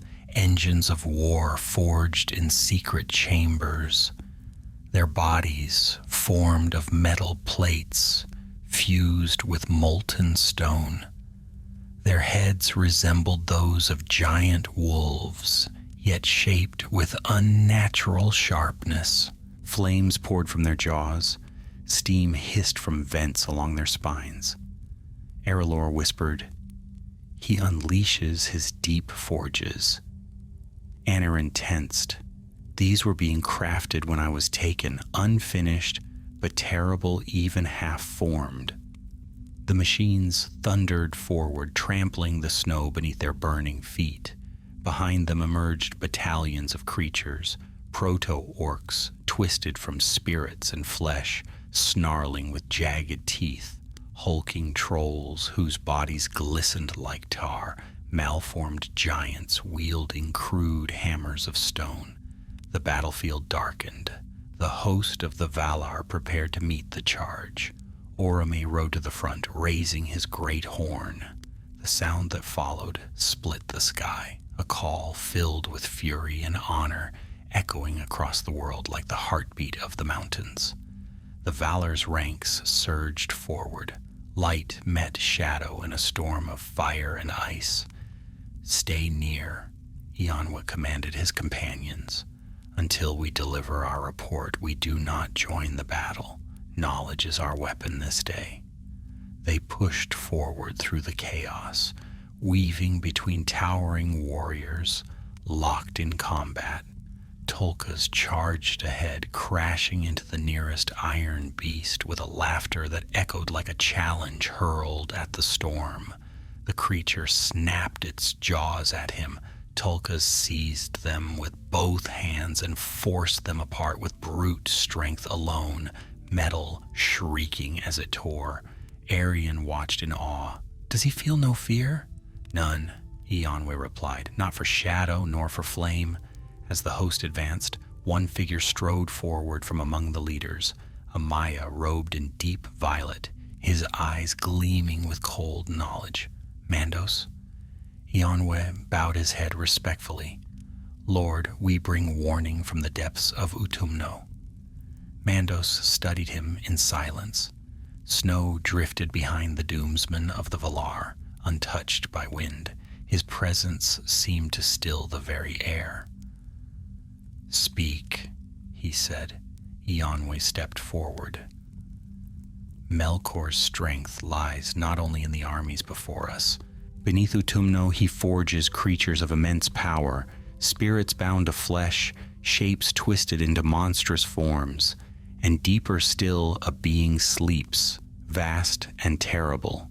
If awakened, it may strike with force beyond any he has yet revealed."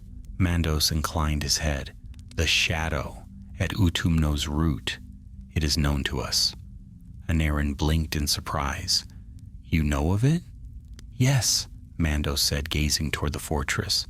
"But knowledge alone does not defeat it. Your witness shapes the course of our battle. Melkor has grown arrogant, and his walls will crumble." A new horn blast echoed over the plain. Oromi called, "Forward!" The host surged with unstoppable force. Mandos turned to Eonwe. "Go now to Manwe's war council. The fall of Utumno draws near. You shall stand among those who break its gates."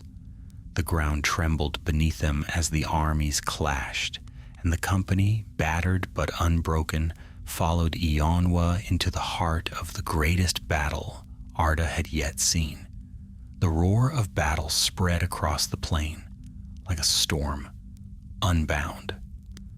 Light and fire surged together as the host of the Valar clashed with Melkor's first lines of defense.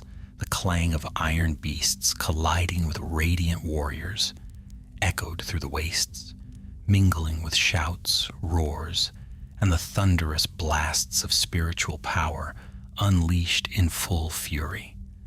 Eonwe led his companions through the chaotic front, the radiant banners of the west streaming above as they pressed toward the command columns, rising behind the main host. Anarin's steps faltered, but Arion steadied him. Maelor and Arelor flanked them, blades drawn yet held close, guarding against the stray shadows that leapt from the fray. Ahead, upon a rise of blackened stone, stood the war council of the Valar. Their presence alone seemed to still the turmoil around them. Manwe Sulimo towered among them, his form a pillar of sky-blue brilliance, crowned in pale lightning. Beside him was Varda Elentari, radiance shimmering around her like the soft glow of starlight seen through clear winter air. Their sight alone brought strength to all who beheld them. Ulmo stood at Manwe's other side, cloaked in a mantle of stormy sea mist, and behind them were gathered Maiar captains shimmering in the pale fire of the north. As Eonwe approached, the tumult of the battlefield receded from his mind. He bowed deeply, placing his spear tip against the frost-bitten earth. His companions knelt behind him, though Anarin swayed as he did so. Manwe's voice rolled like distant thunder softened by wind. "Rise, Eonwe. Long have we awaited your report." Eonwe stood. "Lord, we bring word from the lower pits of Utumno. Melkor's forges are near completion. He has shaped horrors beyond countage, spirits shackled within monstrous flesh, armies fashioned in secret chambers, and in a deeper vault a being lies bound in sleep, vast, wrought for destruction and near awakening. A hush fell upon the gathered Maiar, even the winds quieted. Varda's eyes shone cold and sorrowful. I have sensed that stirring, a warped echo of the music, harsh and discordant, as though Melkor sought to birth a creature of uncreation. Ulmo rumbled darkly. The roots of the world tremble beneath that shape. Manwë lifted his gaze toward Utumno's distant towers, black against the horizon, seething with the forge's fire. Then our time is short. Yunwa continued. The lieutenant pursued us across the plains, twisted, mighty, and filled with Melkor's malice. He will return to the fortress and rally the deep-forged beasts to meet your host. Let him, Ulmo murmured. The sea has swallowed greater foes.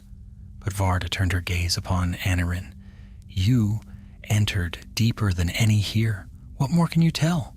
Anarion forced himself upright, though pain racked him. My lady, in those depths, the shadows moved with will. They devoured light, and within the vats and forges I saw forms half-woken, creatures shaped to mock the children to come. Their spirits cry for release. If Melkor unleashes them fully, the plain will drown in their number. A murmur rippled through the gathering. Manwë's expression hardened. Then we shall break his stronghold at the root. Utumno shall not stand another day. At these words, Tulkas strode up the rise, triumphant, fire blazing in his eyes. Say the word, Sulimo, and I shall tear its gates from their hinges. Patience, Astaldo, Manwë said, though a faint spark of approval warmed his tone. This assault must be guided. The fortress of Melkor is no mere citadel. It is layered in spells of binding and despair. Ulmo lifted a hand. A deep vibration shivered through the stones of the plain. The earth itself resists him. I shall weaken its roots. And I, Varda said, raising her luminous staff, shall scatter his veils of shadow. Manwë's gaze swept the council. When the shadows lift, we strike, swift as judgment, sure as dawn. Then he turned to Iyun. Herald, you and your companions have served with courage beyond measure. Will you stand with me when the gates fall? Iyun bowed deeply. My lord, I was forged for this hour. I shall stand at your side. Arion stepped forward. And I. Erelor raised his blade. I stand with you. Maelor followed, as do I. Anarion, weak though he was, lifted his chin. If I must crawl into battle, I will not be left behind.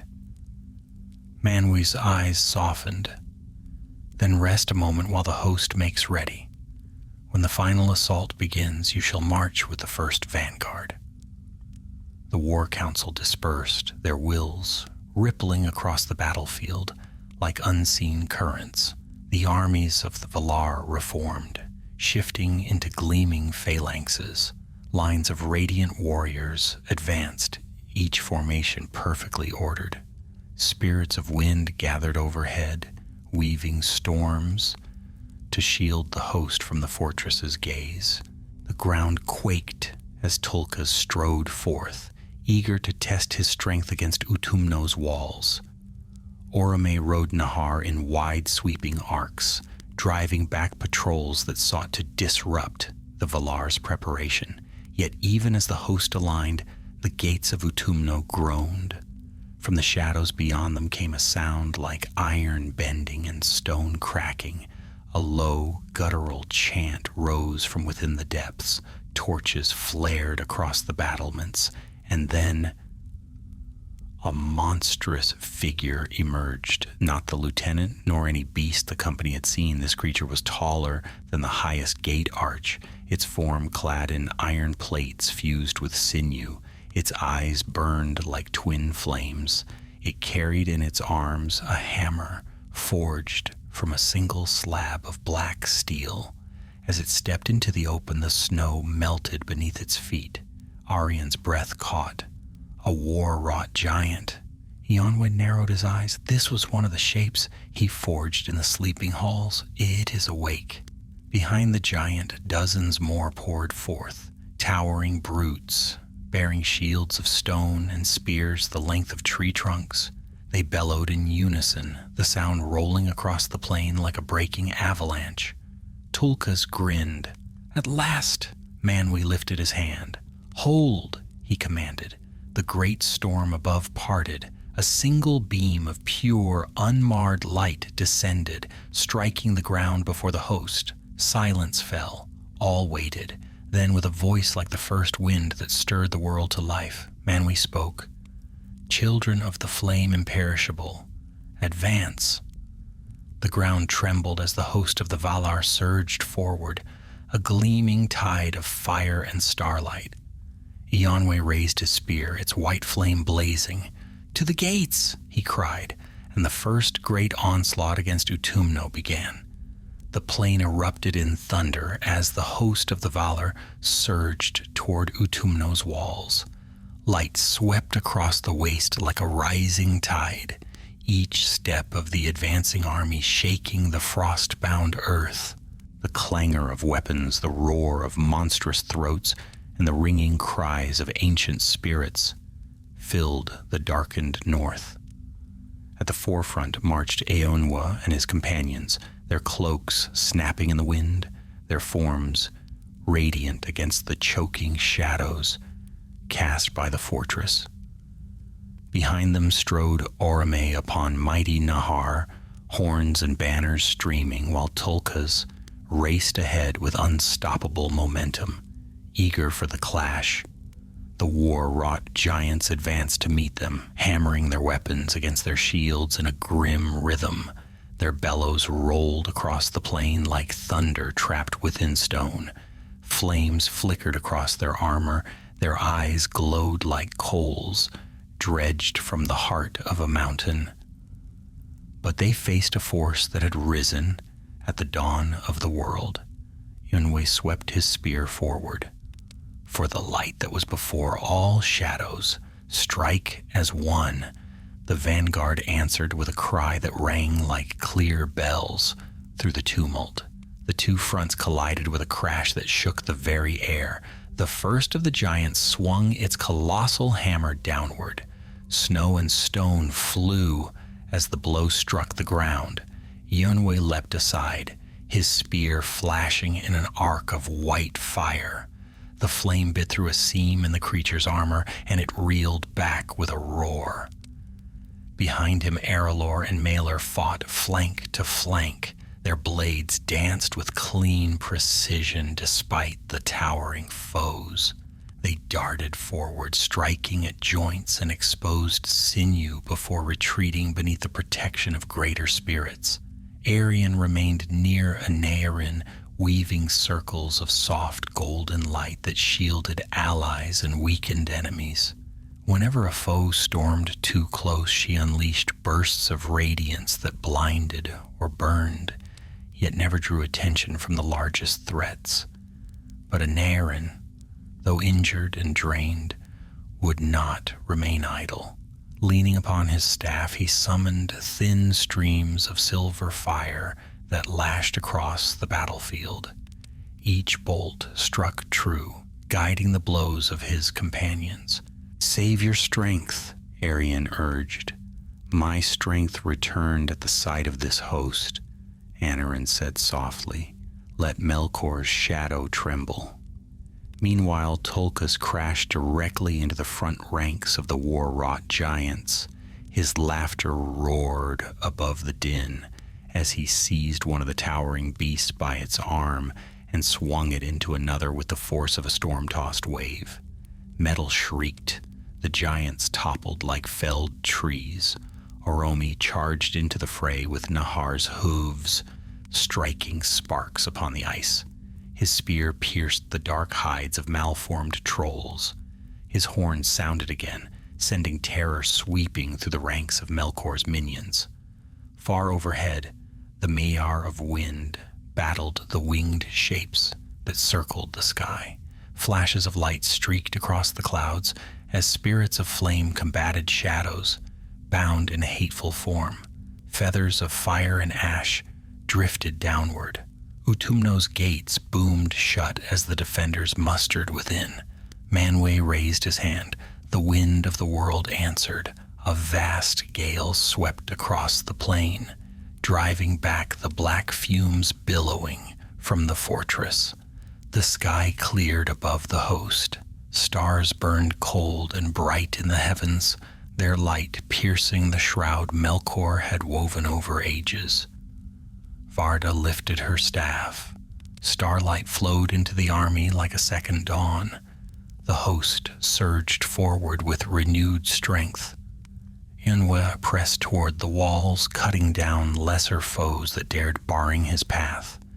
Yet as he neared the looming gates of Utumno, a familiar roar split the melee. The lieutenant had returned.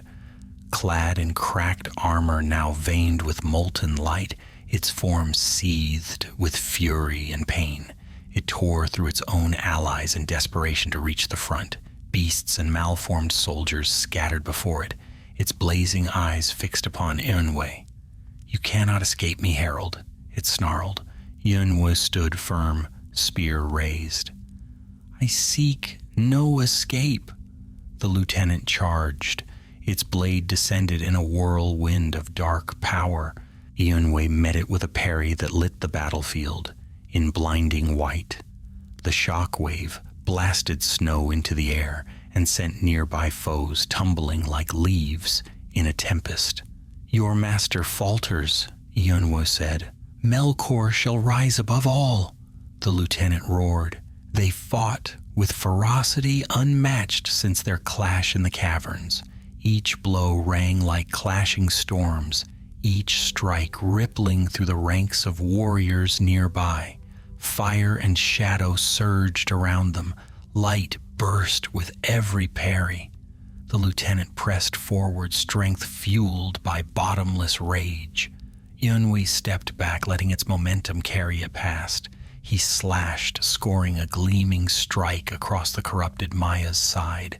The creature howled and spun, swinging wildly. Errolr darted forward, blade flashing. Maelor followed, striking low. Their attacks forced the lieutenant's focus to split. The corrupted Maya bellowed, "Wretches!" With a sweep of its free arm, it hurled Maelor aside. Errolr barely deflected the blow meant to crush him. Arion threw a shield of light around Anarin as dark fire burst across the battlefield. Iornwe called out, "Together! Hold the line!" He thrust his spear upward, calling upon the rising wind. A surge of white flame cascaded from the sky, enveloping the lieutenant. The creature staggered, its armor cracking further under the brilliance. But still it did not fall. "You are nothing before Melkor's will," the lieutenant snarled, lunging again. "No," Iornwe answered, bracing himself. "I stand before the will of Arda." At that moment, the battlefield shook with a force even greater than before. The outer wall of Utumno trembled. A crack ran from its base to its highest tower. Tulkas slammed into the gates with the might of a mountain falling. The gates buckled. The lieutenant faltered, turning to stare in disbelief. No, he is not ready." Tulkas roared. "Open, wretched doors. Your master shall taste defeat." He struck again. The gates of Utumno shuddered. Orome rallied the host. "Press forward!" Iornwe's voice rose above the thunder of battle. "This is the end of the first shadow. Drive it back into the deep." The corrupted lieutenant lunged in fury, striking with reckless force. And Iornwe met the blow with the full might of his light. Their weapons clashed. Cracks erupted across the lieutenant's blade. The corrupted Maya screamed as its weapon shattered. Arelor leapt forward, striking its weakened side. Maelor stabbed deep beneath its arm. Arion hurled a blast of golden fire that blinded it, and Eönwë drove his spear through its chest. The lieutenant staggered, choking, the white fire coursing through its form. "No," it gasped. "Melkor will rise." Its voice faded. Its form broke apart into fading shadow. Only smoke and silence remained. For a moment the battlefield paused around the fallen foe. Maelor wiped blood from his brow. Arelor steadied his breath. Arion helped Aenerin to his feet. Tears glimmered in her eyes, born of exhaustion, relief, and sorrow for all they had faced. Eönwë remained still, his spear lowered, the faint glow at its tip dimming slowly. At last he turned toward the towering gates of Utumno, barely standing against Tulkas's wrath. "It is time," he said softly. "For now begins the breaking of the north." Thunder shook the earth, light rose like dawn, and the gates of the great enemy shuddered once more. The gates of Utumno, vast slabs of blackened metal forged in the earliest days of Melkor's dominion, shivered beneath Tulkas's assault. Each blow he delivered rang like a hammer, striking an anvil the size of a mountain. Cracks spidered through the iron as if the fortress itself groaned in fear. Smoke poured from the fissures, and the cold winds of the north changed direction as though fleeing the ruin that now approached. Behind Tulkas, the host of the Valar formed a radiant sea. Orome's banners rippled in the rising storm. Varda's light shimmered across the plain, piercing every lingering shadow. Manwë stood as unwavering as the mountains, his gaze fixed upon the trembling citadel of the enemy. Ulmo's presence stirred the very ice beneath the battlefield, creating deep pulses in the earth as if unseen tides hammered the roots of the fortress. Eönwë and his companion stood upon the churned snow, their breaths steady despite exhaustion. They'd fought through shadow, flame, and despair to reach this moment. The air around them trembled with a dreadful anticipation, an ancient tension as though the land itself awaited the breaking of a doom long prophesied. "Tulkas," Manwë called, his voice unfolding like distant thunder. "The hour has come." With a final wordless roar, Tulkas drove his fists into the gates. Metal screamed, stone shattered. The gates of Utumno burst inward. A blast of black smoke surged outward, sweeping across the battlefield in a tide of frost and ash. The standing host braced as the poisonous wind shrieked past them, scattering sparks of corrupted fire. But the light of the Valar held firm, and the darkness was swept aside. Through the broken gateway, vast corridors stretched into unending gloom. This was no place shaped by the harmony of the world's beginning. Utumno's interior twisted downward like the throat of a great beast. Thick pillars carved with blasphemous sigils supported the ceilings, and twisted creatures cowered in corners where even shadow dared not linger. Eönwë stepped forward, spear raised. "The path is opened," he said quietly. "Now begins the true storm." Arion swallowed as she glanced into the depths. "I feel the same presence from below, the one Aneurin sensed. It stirs." Aneurin steadied himself on his staff, eyes dimmed but resolute.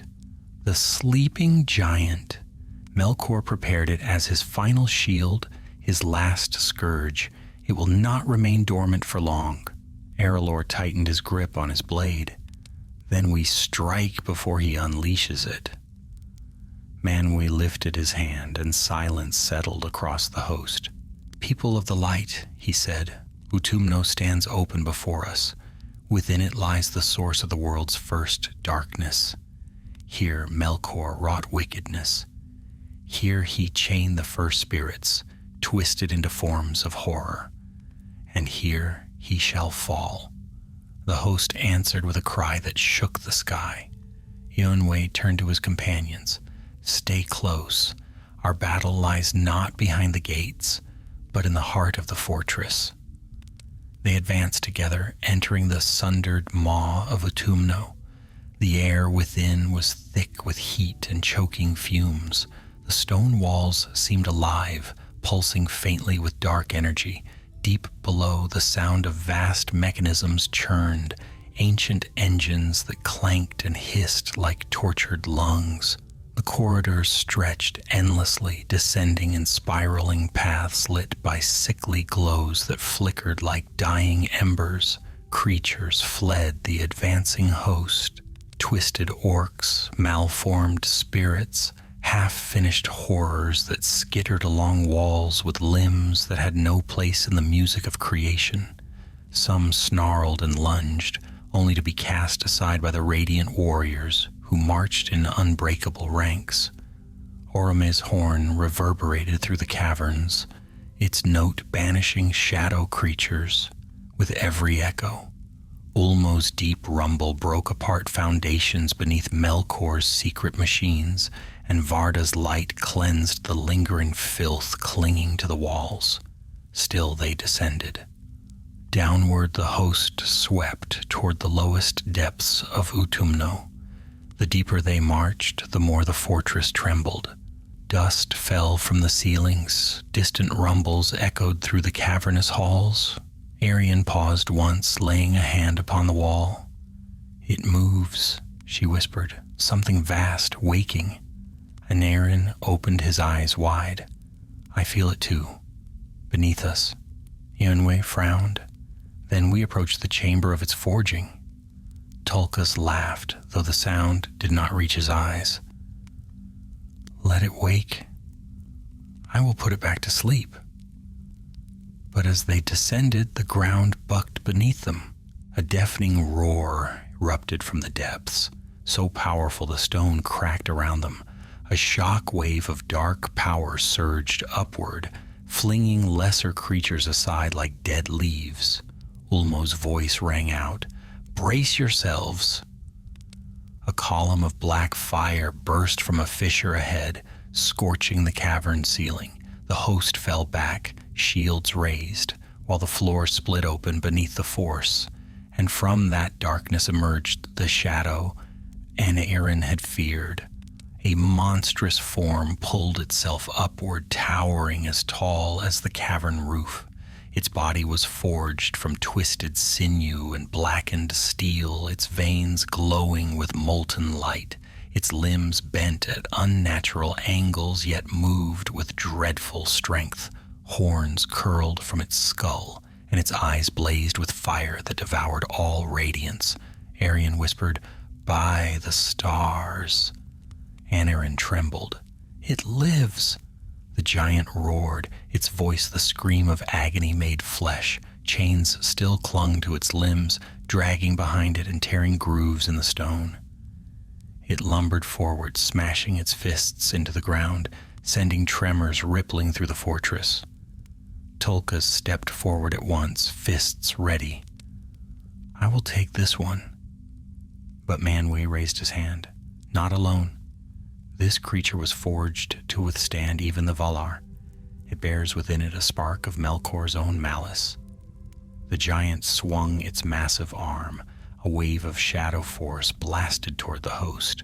Warriors were thrown aside, spirits cried out.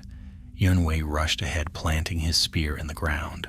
A shield of white flame expanded outward, halting the dark wave just before it consumed the front ranks. "Hold," he cried. Varda raised her staff. A beam of pure starlight pierced the shadows, striking the creature square in the chest. It reeled, roaring, smoke rising from its flesh, but it did not fall. Instead it leapt, toward the light, trying to consume it. Manwë's voice broke like thunder. "Enough!" Wind exploded through the cavern, forming a vortex. that encircled the giant. Lightning cracked at its edges. The monster fought against the storm, its limbs thrashing, its roar shaking the walls. Tolkas lunged forward, seizing one of its chains. He pulled with all his might, dragging the beast off balance. Orome galloped forward, spear thrusting into its side. Arion cast a wave of golden flame that rippled across its form, weakening the dark fire in its veins. Eonwë leapt high, spear blazing brighter than ever before. For the light that Melkor would never understand, he cried, "Be unmade!" He plunged the spear into the creature's chest. White flame erupted through its body. The giant screamed, its form convulsing. Dark fire burst from its limbs, its veins bursting like molten rivers torn free of their stone. Then, with a final roar, the great beast collapsed. It struck the cavern floor with a crash that shook the foundations of Utumno. Smoke drifted upward. The fortress trembled. Arelor whispered, "Is it done?" Manwë gazed into the deep shadows ahead. "Not yet. Melkor remains." As if in answer, a distant cry rang through the fortress, cold, furious, and filled with ancient malice. Arion shuddered. "He knows we have come, and we go to him now," Eonwë said, lifting his spear. Manwë nodded. "Forward," he commanded, "to the throne of the first Dark Lord." And so deeper into the collapsing heart of Utumno, the armies of the Valar marched toward the final confrontation that would end the first great shadow of the world.